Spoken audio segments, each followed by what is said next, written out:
ప్రభునందు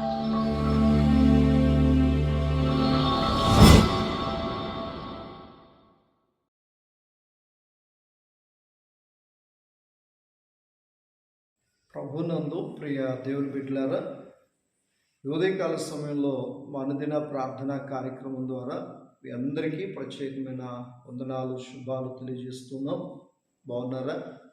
బాగున్నారని నమ్ముచున్నాం. మన జీవితానికి ఒక అర్థమంటూ ఉండాలి అని అంటే ప్రార్థన ఖచ్చితం, బైబిల్ ధ్యానం ఖచ్చితం. ఈ రెండూ లేనప్పుడు ఎవరు ఎక్కడ కూడా నిలబడలేదు. వారు ఎన్ని చోట్ల ప్రార్థనకి వెళ్ళినా పడిపోతూనే ఉంటారు.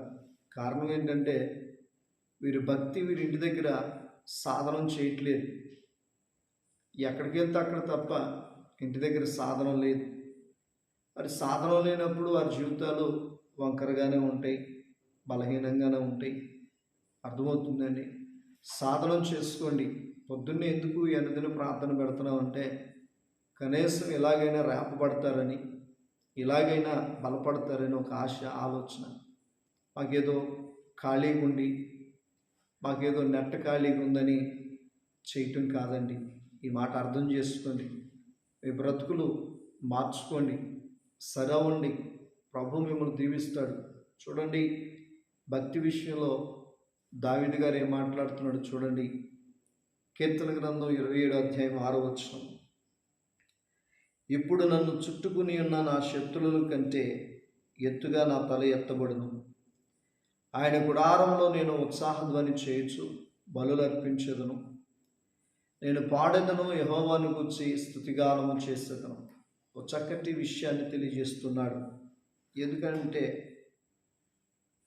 తన జీవితంలో శత్రువు అనేవాడు చాలా విపరీతంగా తనను వేధిస్తున్నాడు, వెంటాడుతున్నాడు. ఆ వేధిస్తున్నప్పుడు, వెంటాడుతున్నప్పుడు ఏం చేయాలో అర్థం కాల. దావీదు పక్షాన నిలబడిన వారు లేరు. అన్నదమ్ములు కానీ, బంధువులు కానీ, తండ్రి కానీ ఎవరూ లేరు. అందరూ దూరం అయిపోయారు. ఎడారి లాంటి బ్రతికైపోయింది దావీదు గారికి. ఎడారి లాంటి బ్రతికైనప్పుడు నీ జీవితంలో కూడా అప్పుల పాలైపోయి, నవ్వుల పాలైపోయి, రోగాల పాలైపోయి, ఎవరూ లేనటువంటి దీనస్థితిలో కలవరపడుతున్నావా? ప్రియ తమ్ముడు, దావీదు గారు కూడా కలవరపడవలసినటువంటి సమయంలో దావీదు గారు దేవుని దగ్గరికి వచ్చి 27వ కీర్తన ప్రార్థన చేస్తున్నాడు. యెహోవా నాకు వెలుగును రక్షణనై ఉన్నాడు, నేను ఎవరికి భయపడుదును అని అంటున్నాడు. అంటే చుట్టూ శత్రువులు అయితే, లోపల భయం వస్తే వాక్యం ద్వారా మాట్లాడుతున్నాడు. నేను ఎవరికి భయపడతాను, ఆయన నాకు వెలుగై రక్షణై ఉన్నాడు కదా అని చెప్తే కింద అంటున్నాడు, ఇప్పుడు నన్ను చుట్టుకొని ఉన్న నా శత్రువుల కంటే ఎత్తుగా నా తల ఎత్తబడును. నీ శత్రువులు, నీ శ్రమలు ఎంత ఎత్తుగా ఉన్నాయో దానికంటే నీ తల ఎత్తబడును అని చెప్తున్నాడు. దేవుని స్తోత్రం. భయపడుతున్నావేమో, నీ శత్రువులు నీ మీదకి ఎక్కువగా ఉన్న వారి మీద ఇంకా నీ తలపైకి ఎత్తబడే పరిస్థితి దేవుడిస్తాడు అని చెప్తున్నాడు.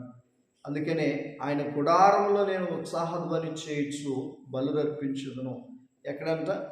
దేవుని గుడారంలో ఉత్సాహధ్వని చేయొచ్చు, బలులు అర్పించదు.